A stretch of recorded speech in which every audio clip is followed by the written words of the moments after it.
Welcome to PhD with Women on IT Hack the Future.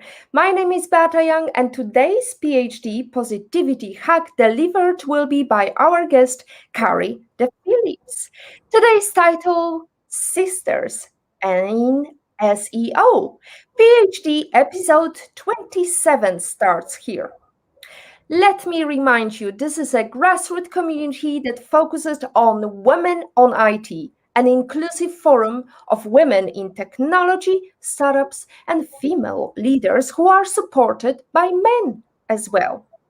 And I bring heart to that hustle because empathy is my mojo, and empathy is critical when you are sister in SEO.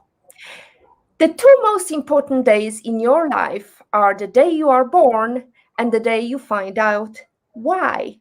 In today's episode, we are going to learn from Sisters in SEO, Kari DePhillips.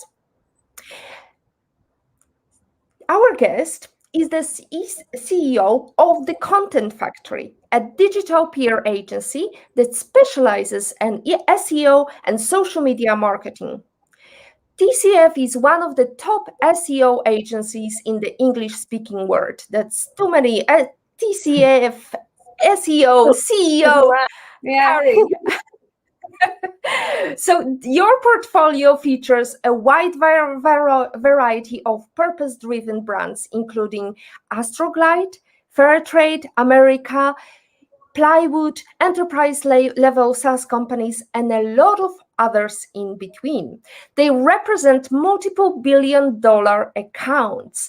And SERPstat recently named Kari one of the top 3 women in the industry.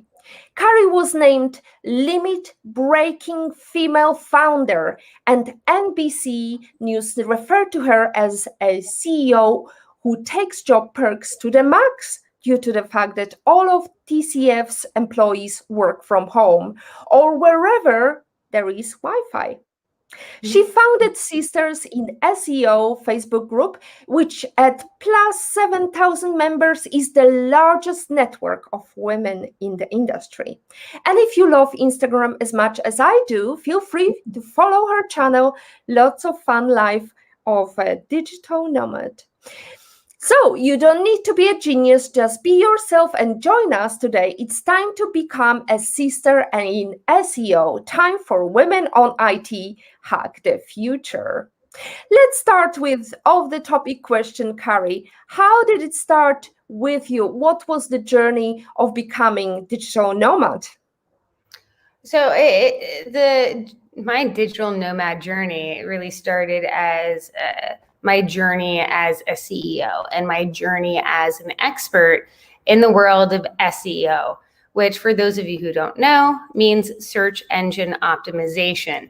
It sounds like a mouthful, right? But essentially what SEO is getting your brand to rank #1 for specific search terms that your target audience is looking for, so that Google or the other, the search engine, the other search engines send targeted traffic to your door that is ready to convert. So when you hear SEO, what you need to think of is what you find when you search Google or your favorite search engine, right? And people like me and other sisters in SEO are the ones who are determining what you find. And it's a multi-billion-dollar industry. And I happen to be an expert in it. And I'm very excited to share this expertise with you and hopefully give you some actionable info that you can take moving forward to generate organic traffic, organic search traffic that converts and delivers you sales. And we have, I know that I'm speaking to women in tech, and I love tech, and we have a ton of killer software as a service stories, but really SEO works for every industry. And so how I got into SEO is I started in advertising, and I had my dream job, but I had a creepy boss, and I didn't want to work there anymore. And so I started researching ways that I could supplement my income through copywriting. And what I stumbled into was the wonderful world of SEO, which requires a lot of blog content or just content in general. So within 3 months, I had fully replaced my daytime job, highly paid daytime job, with just SEO content. So I was writing the content that you find when you search for, like, let's say, best cure for X ailment or best dating site. I was writing a lot of dating content back in the days. Now we have clients who have barbecues, right? So my writers are currently on the battlefield of ranking #1 for best barbecue for, X budget, or ranking for certain names of barbecues versus another brand. Those always do well. But anyway, I became an SEO expert. And what I realized quickly was I don't have to go to an office to accomplish this job. That was something that I really resented in the advertising world, was that I was expected, and I'm sure a lot of you ladies are going to feel me, I was expected to suit up every day. And like, I have what I'll affectionately call is like an unruly hair texture. It takes me a lot of time to blow dry this. And then I've got to wear heels now. And really? And do I need to do all that? No, you don't need to do that, right? And so when I started my agency, I grew through SEO, right?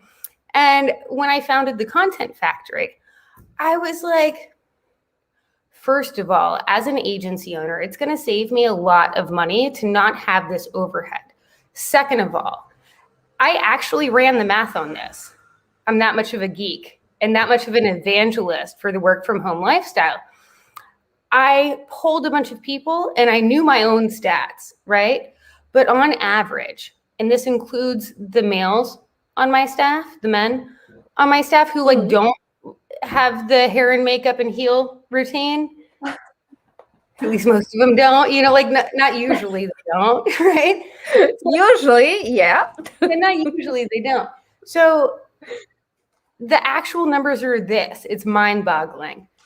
My team, on average, every single person, again, this is average because I ran high, 500 hours a year by what I call like skipping the get ready to do what you're already ready to do routine. Like I don't need to suit up. I don't need to commute 45 minutes to an office and then pay for the privilege of parking downtown and like all of that crap that comes along with it. And so in 2010, when I founded my agency, I was just like, so I'm not going to. And what that opened me up to was the best talent that I could find.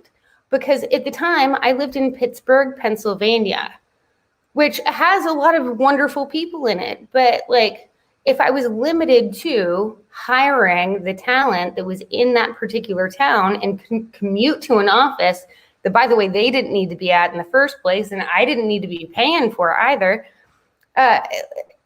I'd be placing myself and my agency in an artificial box, right? So by opening the workforce up to anyone with a Wi-Fi connection, now I'm able to seek top talent from all around the country and also all around the world. And I'm able to make things happen for my clients at a lower price point. So for me, working from home was like the best gift that I ever gave myself. The second best gift that I ever gave myself, and it was a result of the first, is I realized that if I can work from home, girl, I can work from anywhere, right? And so I put my show on the road. And I, in 2017, I put all of my stuff in a 10 by 10 storage shed. I created the Workationing podcast, and I traveled the world for years, documenting everything on the podcast, knocking out bucket list items. Like I flew planes. I went cage diving with sharks in South Africa. I entered poker tournaments in Montreal. Like I got up to all kinds of weird stuff, right? But it was because I wasn't tethered to a particular place, and it was because my work enabled me to do this. And once I saw what this lifestyle and work style could offer, I became just the most hardcore evangelist for it. You can I was in Fast Company, Forbes, NBC News, just all kinds of places, because I was utilizing the freedom that the work from home lifestyle afforded to do all kinds of cool things, and then like kind of tell other people that it was possible too. So, in other words, digital nomading is so last year. What's next after that, Kari? For me personally? Or for yes, you're at the moment, you're not in US, right? You're from California. I'm in Amsterdam. Yeah. I'm from California. I live in Amsterdam. COVID has really put a damper on my travel plans. And that's not the least of it, right? Like, I'm fortunate enough to say that's quarantine was the worst that I experienced personally through COVID.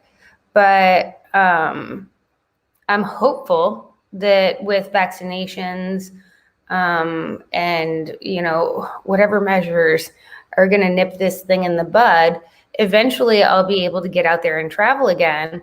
And I plan to continue relentlessly traveling, relentlessly working, because I'm fortunate enough to actually love the work that I do and the clients that I have. I really found my niche in the search engine optimization thing. And with that comes PR skills. So I was able to get into these media publications, and we're able to get our clients millions of dollars worth of media coverage every year, because we're good at PR. But you have to be good at PR because you need backlinks. And those are really important for SEO. And we have a guide that will be, I think it's in the show notes, right? That will outline how to research SEO keywords. It will get you started down the path. And then if you just keep following the guides, we will walk you through that process.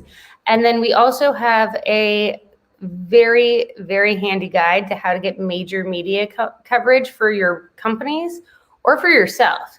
And that comes with a pitch template. And again, this guide walks you through the process and gives you everything that you need to generate media coverage and backlinks for yourself within the first 90 days. Fantastic. So we are sharing it in the chat right now. So if anybody would like to follow up on these guides, they are more than welcome. And we need to focus on talking about SEO, because the algorithm won't like us and will get us somewhere in the deep, deep black hole of the internet. So, Kari, let's go back to the basics of SEO. You've explained what comes behind it, right, how to do it. Maybe let's start with some basics. How do you start building your rapport, your brand? How do you position yourself among so many searches and so many brands that are similar to yours? Well, it really helps to know what you're talking about, right? And I can't imagine that there are many people, many ladies who are watching this or listening to this. And if you're taking the step to listen or watch content like this, you're already ahead of the game. So the first step is to know what you're talking about. The second step is to write about it, and to write about it in the right way, which means identifying which search terms your target audience is looking for when they don't know that they're looking for you. So, for example, I have written 3 blog posts over at the Content Factory's website that have generated each over $1 million worth of contracts for my company. One of them has driven over $5 million worth of, it's like, here's how I did it. I ranked number one, my content ranked number one for cost of social media marketing. Here's why that's important as an agency that provides social media marketing services. If you're searching for the cost of something, it's because you're in the research phase before making a purchase. And if you find this wonderful piece of content that answers all of your questions, and then also strategically throughout, references case studies and really thoroughly demonstrates expertise, well, you don't have to search anymore. You're just going to contact that company. And that's how we've essentially gotten all of our clients over at the Content Factory. I don't have a sales team. I've never had to have one. All of our clients, including the billion-dollar brands that we work with, have found us through organic search. So my agency ranks number one for cost of social media marketing. And I'm not sure if we do now, it fluctuates all the time, right? But that post I wrote in 2013, I've updated it several times, but that post I wrote in 2013 has generated millions of dollars worth of business for my company and continues to drive sales today. We do the same thing for our clients. So Sensicom Weighted Blankets is a wonderful company, and weighted blankets science has shown they do all kinds of good things. For me, they really help me with anxiety, right? Anyway, we have written blog posts that have generated thousands, tens of thousands of dollars per post. And because those posts continue to rank, it's not like advertising where you have to keep paying for it in order to get the traffic, in order to get the results, right? With SEO, if you rank, you'll likely continue to rank.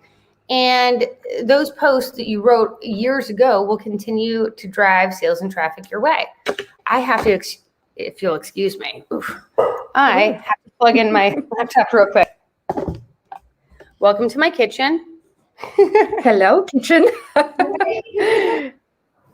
That's good. 1 second. Some action here. We've got some comments coming from our lovely audience. We've got Erms, who's saying, "Hi, Karen, glad to have you here in PhD."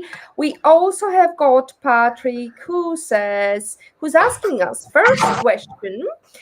Patrick is asking you, Kari, I hope you're okay to answer in a second. Are there any other services? Yes? Yeah.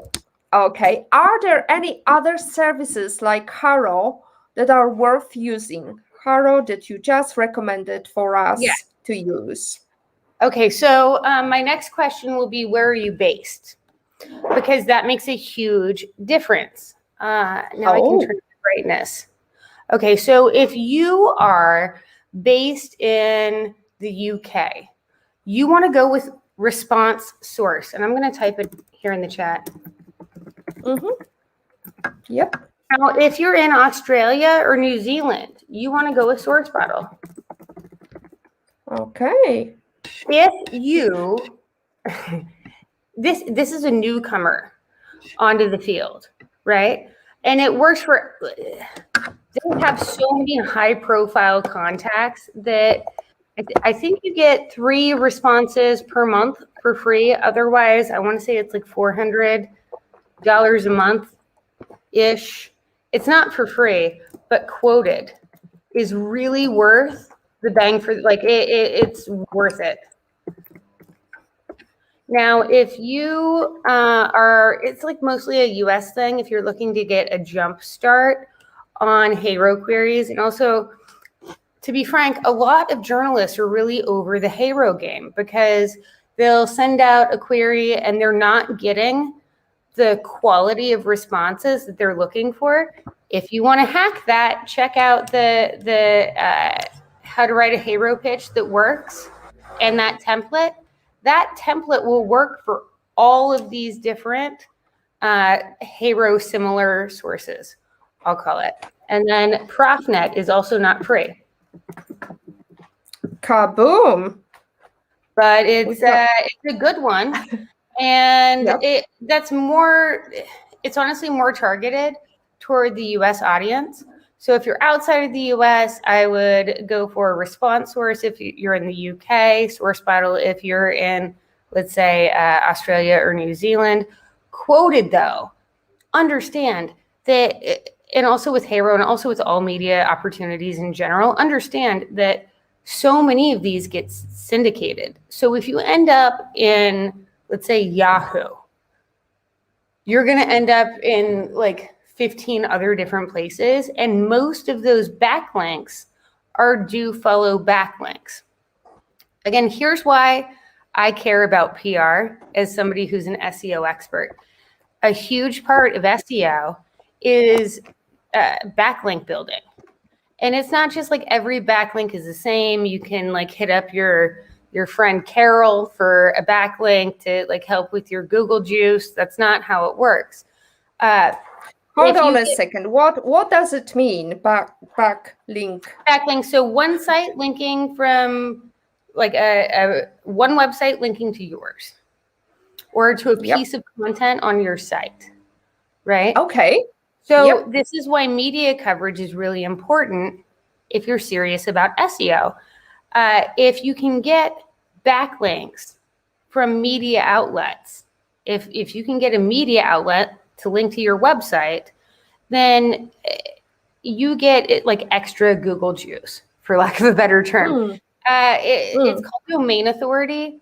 And the more important the website, the more valuable the backlink. And if you want to hack the best backlinks, you do so through media coverage. In addition to the backlink value, there's direct sale value. Some of our clients have gotten hundreds of thousands of dollars worth of sales from one backlink, one media mention. One of my clients was on the Today Show. She got a full 3-minute segment singing her song. That was through a Hero query that started out as a Huffington Post article.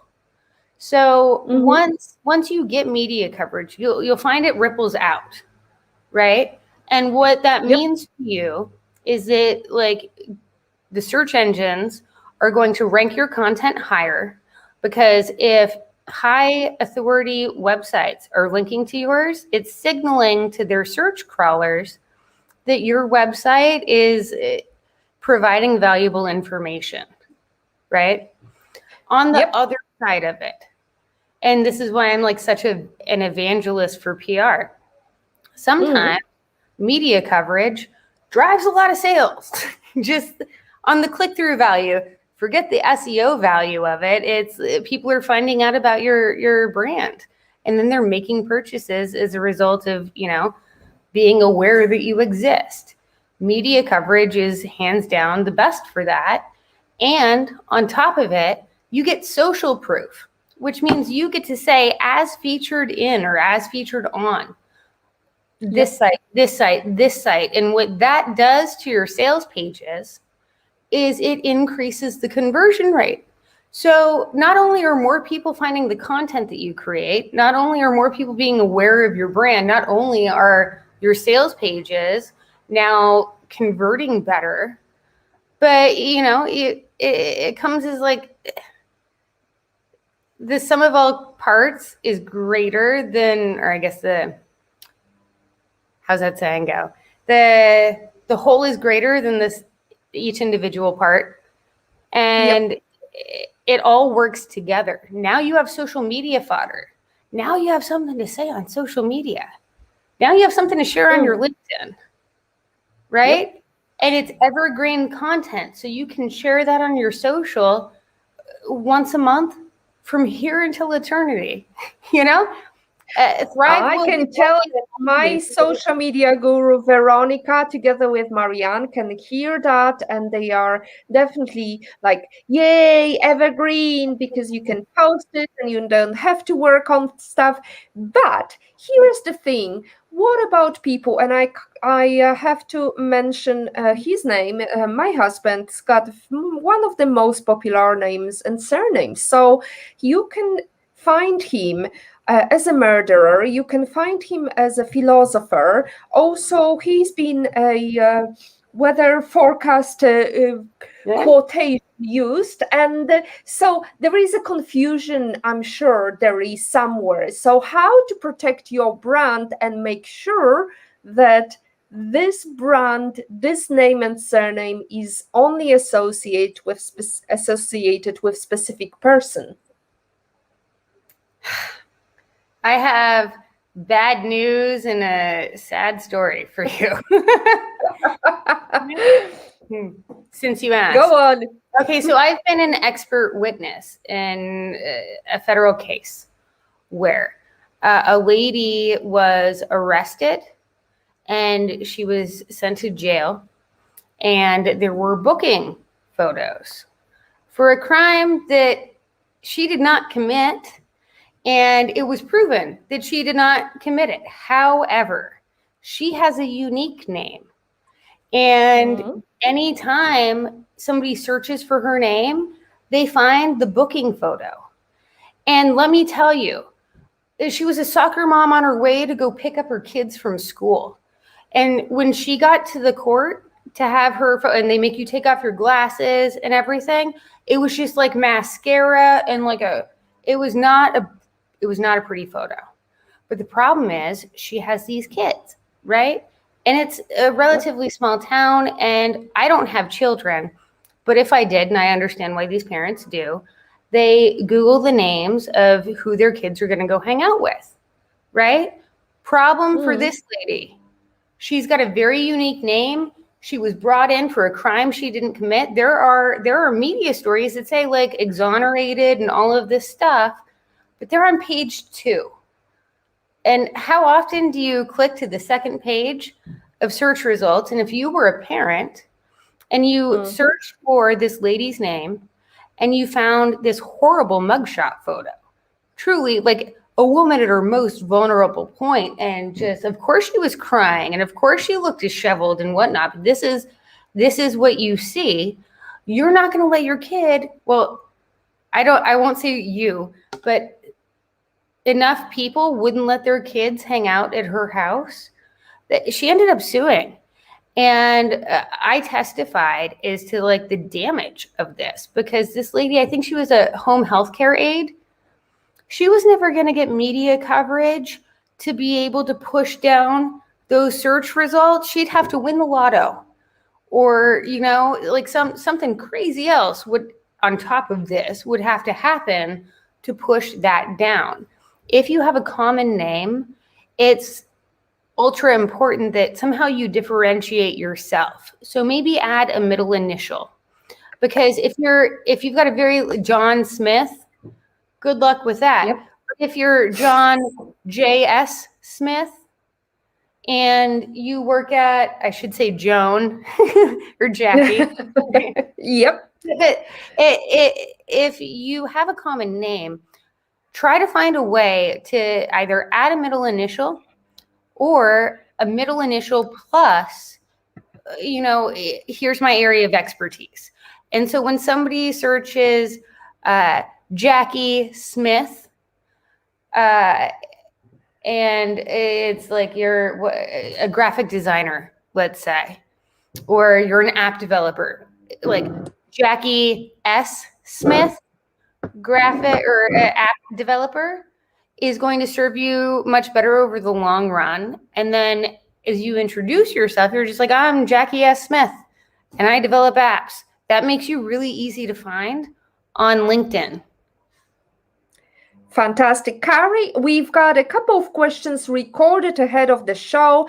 I encourage everyone to use the recording session. It's on our social media channel, propagated everywhere, as well as on our website. So we've got a first question. Let's listen to Veronica's question. Hi, Kari. Why did you set up a Facebook group? Did it help your SEO efforts in any way? That's a great question. All right. So I created Sisters in SEO because my website, I've created a lot of like top guides regarding SEO. And if you'll click either of the links that are in that were already shared, the Hero Guide and the Keyword Research Guide, you'll find that there are what's called downloadable assets. So if you want the pitch template, you have to sign up for my email list. If you want the tracking spreadsheet, you got to sign up for the email list, right? Excuse me. And this is something that I encourage all of our clients to do, so that even if the organic traffic that comes in is not converting directly to sales, now they're on my email list. And some of my biggest clients had been email subscribers for like 3 years, but I kept staying in front of them, and eventually they signed big contracts. Well, part of that too is sometimes people just want training. So that's what the Rise and Convert course is about. If you want to learn SEO and also PR skills, that Rise and Convert course is your best bet. I've trained thousands of people in SEO. And one of these women reached out to me, and there are a lot of SEO Facebook groups. Search engine optimization is an industry, for background, is 70% male. It's largely white. And they're in these Facebook groups. I won't name them, but the large Facebook groups. And just like go to Reddit and you'll see the same thing. I'm sure, like I'm preaching to the choir here for my women in tech. It's something that we all have to deal with. And I won't say that the SEO industry is, any worse than any of the others, but I'll tell you, it's real bad over here. And so one of my trainees posted in one of these Facebook groups, hey, I'm just wondering, like, where are all the women in SEO? And, some ladies chimed in, dudes came in and like straight up called her a bitch. The group admin, no, like he disabled comments, and then he deleted the post. And it was so innocuous. It's just like, hey, where are my ladies in SEO at? And she knew that I was a lady in SEO. And so she emailed me about her experience. And we talked about it. And I was like, well, her name, by the way, is Samantha Pennington, and she's fantastic. And so she emailed me and she was like, hey, I just had this really bad experience. And, I've been thinking about maybe we should create a Facebook group. And actually, I had been thinking about it because I've had shit experiences. Can we curse over here? Sorry. I've had Go for it. And thank you. We'll beep it if necessary. So I'll try and keep it to that one. But I've had terrible experiences throughout my career. Like I said, I was sexually harassed when I worked in advertising. That's why I created my own company. Like, I really do not like that. I'm sure there's nobody listening to this that does, right? And so Samantha reached out to me and she was like, well, I've been thinking about creating like a Facebook group, or I was thinking about a Facebook group. And I was just like, yes, I am all in on this. She didn't know how to grow it. And so I helped her. We co-founded Sisters in SEO. It was like less than 3 years ago, I feel like. And it was around 3 years ago. We'll call it. And my website ranks for a ton of content-based keywords. If you look for web content writer, hey, it's your girl, I'm still here, right? And so I updated all of our blog content regarding SEO to reference this Facebook group. And it turns out SEO principles apply in a lot of weird places, including Facebook groups. So when we titled the group Sisters in SEO, as people were searching SEO, it would just like come up. And if you're a lady in SEO, you're just like, And the full name of the group is Sisters in SEO, skill sharing and networking for women and gender diverse folks. So we take a very broad and inclusive approach to sisters. Certainly gender neutral, get on in here, And so I think that helps set us apart too. The group is a really inclusive place, and obviously it was needed because we're up to 10,000 people now. 10,000. Obviously. It has become the largest network of women in the industry. So if you're a lady in tech and you don't find the support in your industry that you're looking for in these like types of Facebook groups or communities, Reddit, subreddits, whatever. I'm less familiar with Reddit. I find it to be a more toxic place. But create your own. Team up with your friends, invite your other people. If you're into the app development space, or if you're into graphic design or whatever, and you find like your group environments to be toxic, create your own space and then promote it. And that's what I did with Sisters in SEO. I created the group because it was needed in the industry. Like these Facebook groups were run by these dude bros who were allowing all kinds of shenanigans to occur. And by shenanigans, I mean sexist stuff, racist stuff. I don't want to say the Wild West because it's like somehow too nice, but like it wasn't, I don't mean to be kind, right? Right. I know what you mean. I know, because this is why we created Women on IT, to create a forum for open community for everyone to speak up and also feel confident speaking up about all the things that are happening behind our back, in front of us, and next to us, to create a better technology. So we've got Erms asking a question. What motivates you to stay on track with your chosen field, Kari? All right, so I know that I'm talking to a bunch of ladies in tech here, right? And tell me, how did you guess? So I feel like we all share a passion.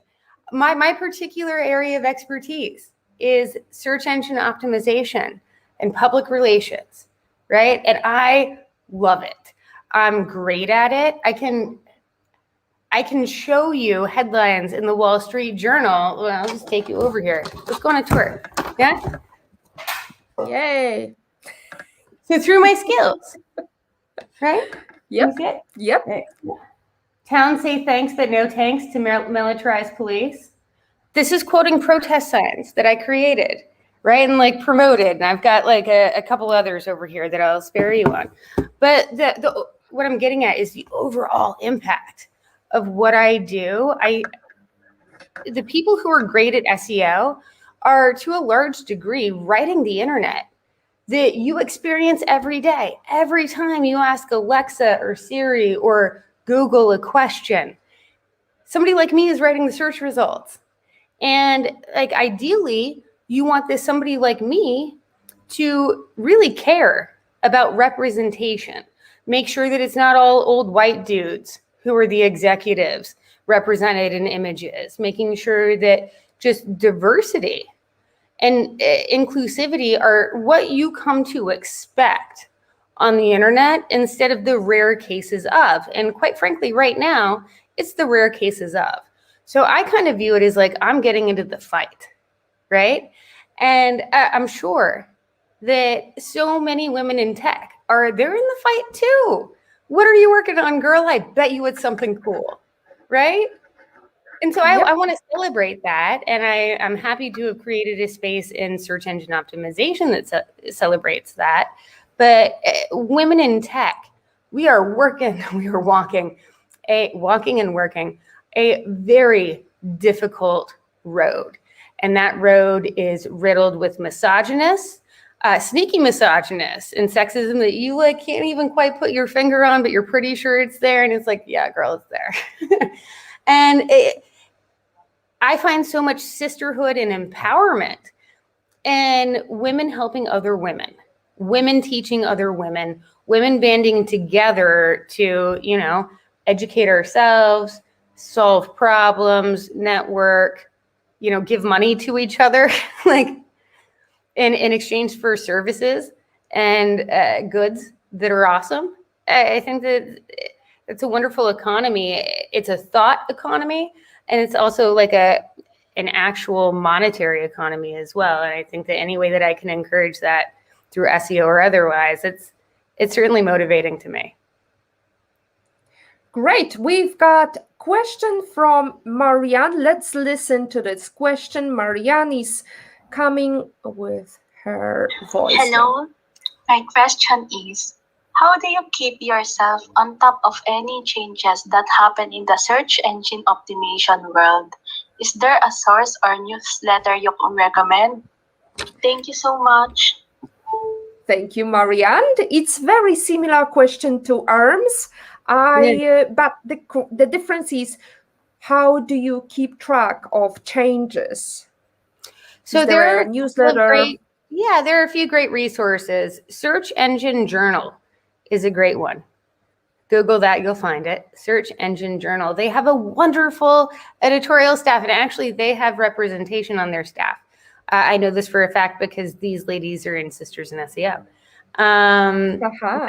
It's a really good source of information. But if I may venture an observation, it's this.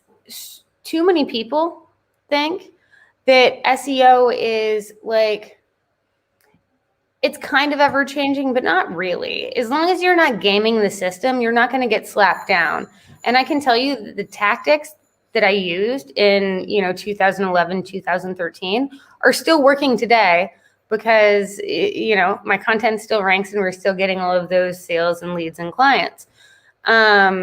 So definitely stay on top of, maybe there's an algorithm update coming soon that's going to let's say target site speed. Well, then just make sure that your images are compressed and your site speed's running smooth. You can use a tool called SEMrush, SEMrush, and it will, here, I'll type it here. Perfect. It will tell you all of the ways in which your website could be improved. And then it'll tell you how to fix it. So like there are some fundamental things, but like once you have like a fast running website that has a good, sitemap and things are easy to find and you're writing content that targets the right keywords, just follow that guide above. You'll be fine. But there aren't so many changes that you need to worry about unless you're operating in the what's called black hat world. And so if you're doing shady stuff, you should probably know that there are consequences coming down the line at some point. But if you don't do shady things, then you don't have anything to fear. Oh, that's a perfect question in Guyan's word. Guyan is asking something about that. Let's go to his question now. Hi, Kari. What is a black hat SEO technique? Okay. Well, there are all kinds. Yeah, there's a bunch. Let's put our black hats on. Yeah. So the most common one is buying backlinks. And if you have a website that generates like any amount of traffic, at some point, these agencies will reach out to you and they'll say, hey, you're missing a lot of backlinks. We can help you get these backlinks and we'll guarantee you backlinks. And honestly, if anybody ever guarantees you backlinks, it's because they're either buying them or they're part of a PBN, Professional Blog Network, which means they own, let's say, 50 different websites. And then all of a sudden you sign up for their backlink package. And then these 50 different websites will all link back to you.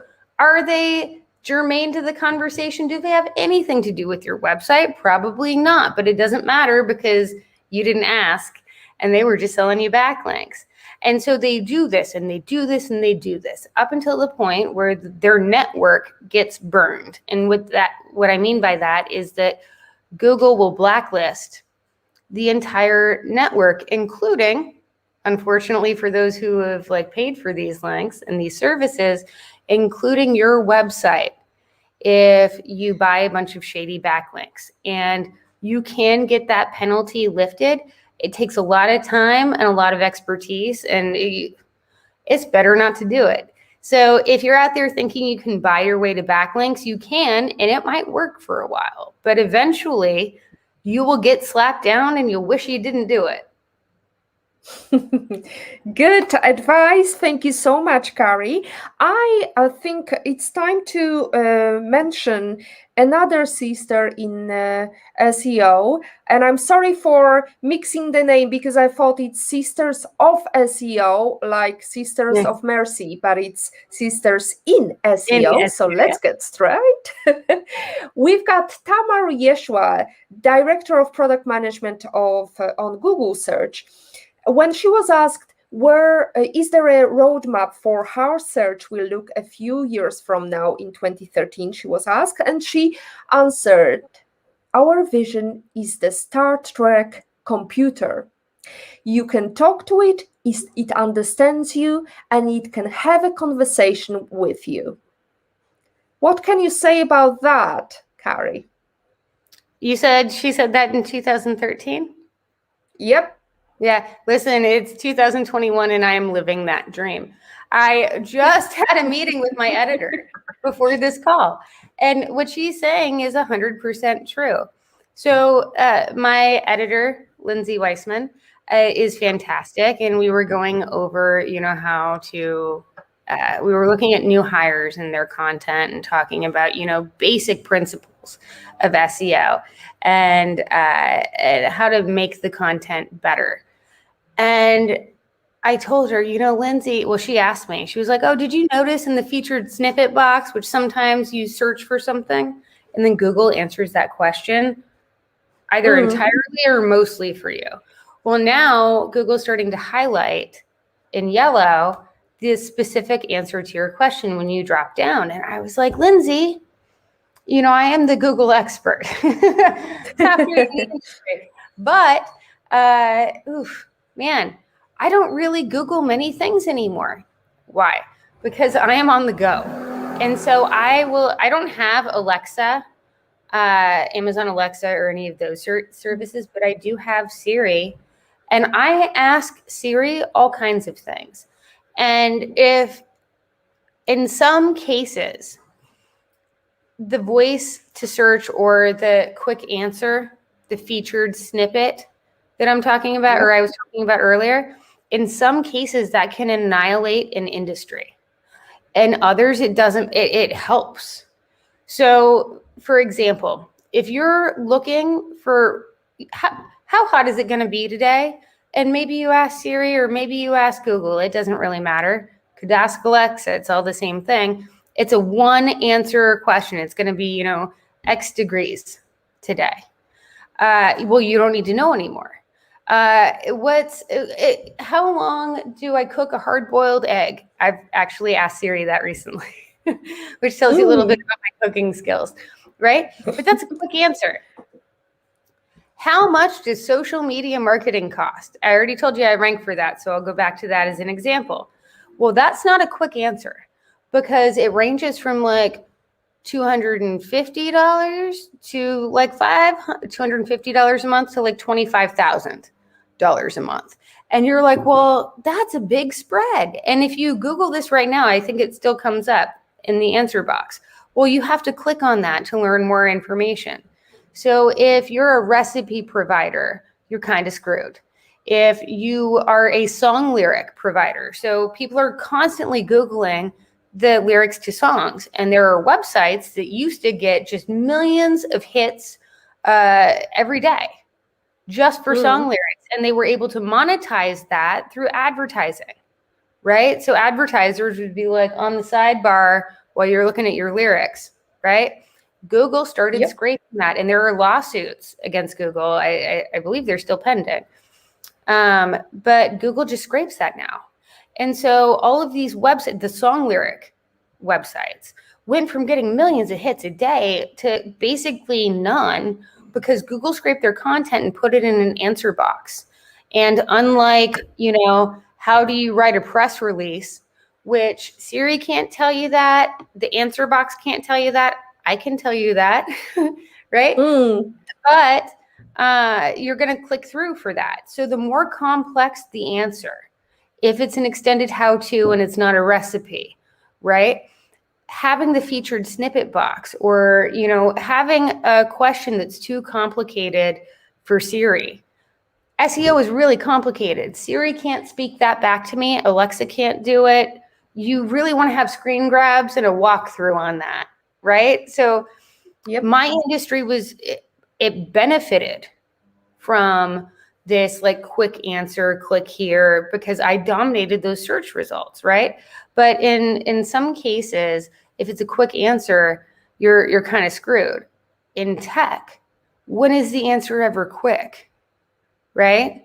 So I feel like the tech industry, and through experience with my clients, I can tell you that the tech industry is far behind on SEO. There's a lot of opportunities there that are not being taken advantage of. And the companies and the startups in particular that are quick to get into SEO are quick to attract investor attention. Same thing with PR. If you can show that you've been featured in Forbes, or you had a big media push with a lot of hits, sharing your expertise, well, suddenly you're a lot more attractive as an entrepreneur or as a member of a team or as a company than you were before. And you have to go to Kari DePhillips. Content Factory is going to get you positioned well. Let's go to another question. In Love and in Pain is asking, is it possible to master SEO in a week or a month? I hope the answer is not going to give you any pain. In Love and in Pain. No. All right. So it depends, right? You can master the essentials of SEO in a day. If you spent let's call it a 10-hour day, you put in a little extra, you could really learn a lot. But so much of this is why a lot of clients hire the Content Factory. In order to be great at SEO, you need to be great at backlink building, which that guide I wrote really makes it easy for you. There's a template, just go get it and then start getting your own media coverage, right? But it's like a not often discussed, but it's just a law. It's a true fact. If you're not a great writer, you will not be able to outrank your competition. There's AI coming up. There are at least a half dozen AI services that claim to be able to write blog content for you that will rank. I've tested them all out. If they actually worked, believe me, I would just be firing my writing staff to save money. But they don't. And the content that I'm personally offended. You say that this is good, this is absolute trash. But so if you're not a good writer, if you don't know how to write for SEO, and the Rise and Convert course will cover all of that for you. But some people are great copywriters and some people are not. And if you're not a great copywriter, it's highly unlikely, even if you do everything else right, it's highly unlikely that you're going to be able to create content that ranks. Because at the end of the day, you can have a fast website, you can, have a bunch of backlinks, but if you don't have content that's going to really rank for the keywords that you're targeting, you're not going to rank at all. So content is the number one aspect of SEO. And if you can't create the content, but you can create the strategy, I would recommend hiring and knowing enough about SEO to, hire somebody else, a freelancer, to create that content for you. It'll take a weight off of your shoulders if they're competent, or hiring an agency to create the strategy. And then again, so my agency, we train people, we build out strategies, we will offload them, we will train your staff ourselves. But in some cases, like it's just depending on the budget, just hire an agency to take care of it for you, because the sooner you act, the sooner you're going to be able to rank, except for, and this is a real problem, SEO is Kari, not. I would say it's possible to lose 5 kilos in a week, but where is the starting point? What do we have to present, and how much effort you're going to put in it? That would be my answer, because we can all dream big, we can think the great things about our capabilities and so on, but really, at the end of the day, we can't get an instant solution. And I think this millennial things is now, we have to have it now, now, with extra double cappuccino on top. And unfortunately, it takes time to have Kari's expertise on the topic. No. So like, Kari, it's not even my expertise. Like once, let's say you do it all right.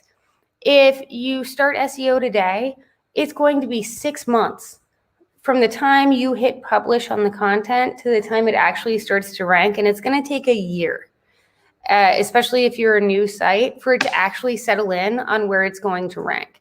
So SEO is not a quick game. It's got long-term returns like you would not believe. But like, I didn't get there overnight. It took me years to build this up. It takes us years to build up our clients' presence too. If you're looking for a quick win, quick fix, I would highly recommend ads. If you're looking for like long-term return on investment, I would highly recommend SEO.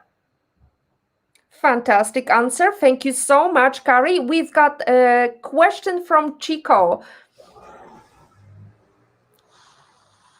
Hello, ladies. So my question is, what do you suggest to do make content marketers, UX, UI designers, and management happy, and how to find the middle ground for all parties involved in the website creation?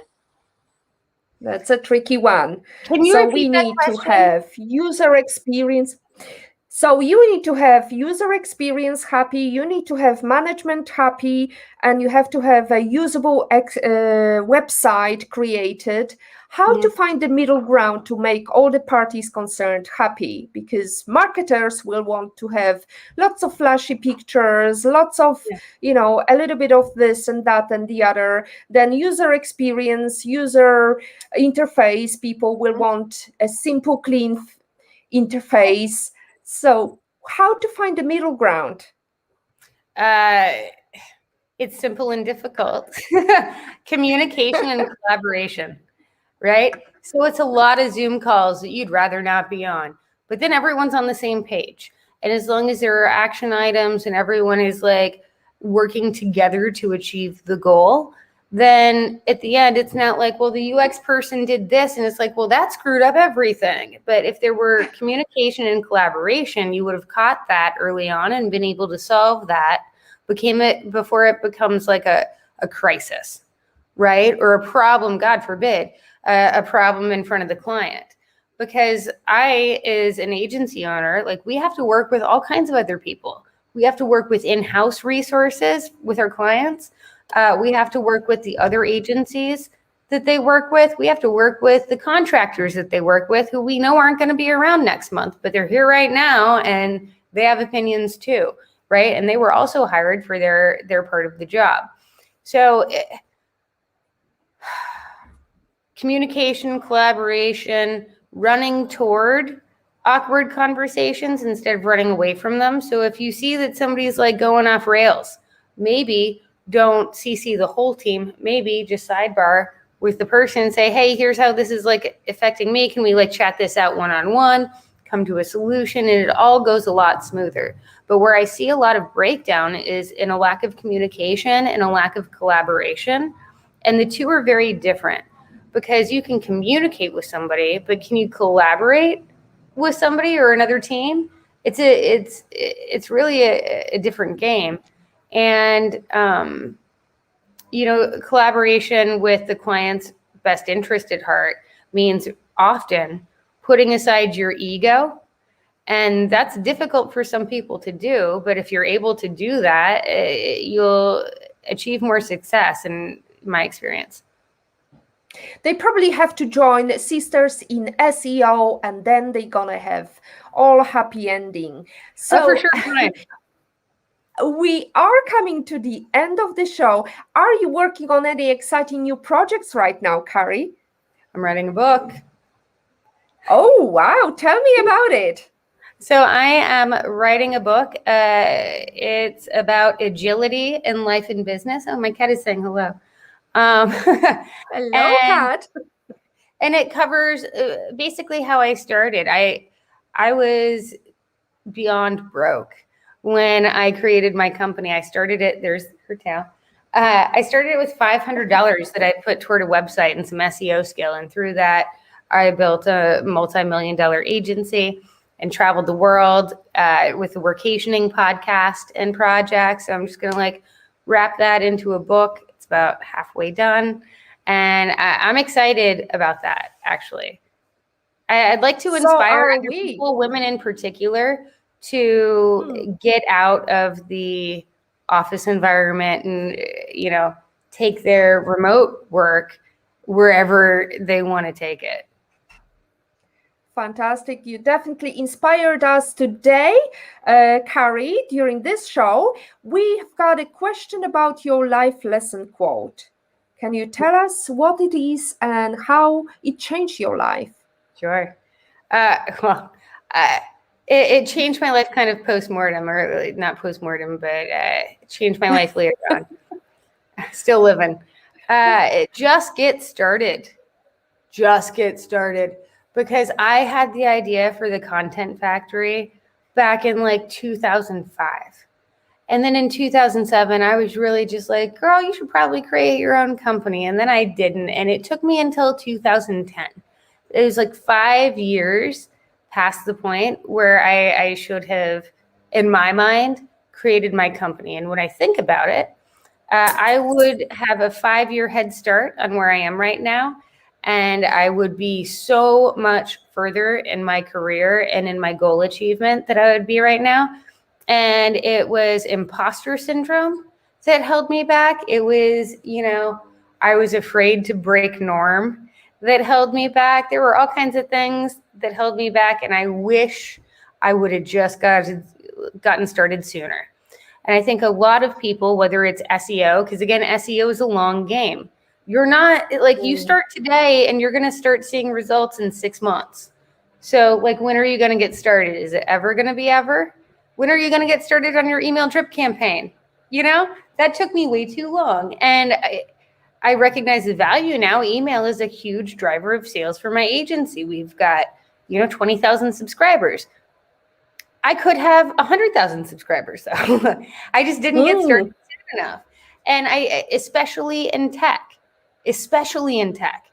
the earlier you adopt, the more expertise you get, the better you are. It's just like, adopt earlier, get started. And that's the number one piece of advice that I give to basically anyone who asks, is like, just get started, because at some point you're going to. And my biggest regret in business is that I didn't get to it sooner.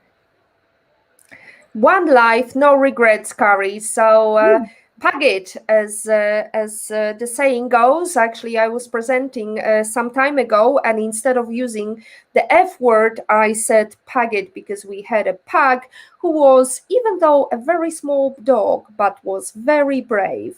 And he didn't give a qualm about which shop corner he was going to pee on. He was just pugging it. So, Kari, question that I ask everyone: imagine the lockdown and all the regulation around travel is over, and you can pick any country, any place in the world, and pick any person to have a private breakfast with. Who would you pick, and where would you go to have that special meeting? I'm so happy you asked this. I've been thinking about it all day because you gave me the heads up, and it has been, it's been a tight competition. I knew where I was taking them. First of all, we're going to Antarctica because I have one more. I've got Australia and Antarctica to hit, and then I will have hit all 7 continents. I was planning to save Antarctica for last, but like in my dream world, we can hit it first. That's fine. And it works with the isolation, right? Because it takes forever to get to Antarctica. So I get a little extra more time with Oprah Winfrey, who will teach me all kinds of things. Hopefully, I just like basking in the presence of Oprah Winfrey. I wish I could. Oh, I just want to know what she smells like. Honestly, I bet you it's good. Excellent. In the wake of Harry and Meghan's interview, I think you're gonna present yourself even better than the royalties of Britain. So I'm sorry for that sideline. I just couldn't resist that. I know that lots of women are still living it.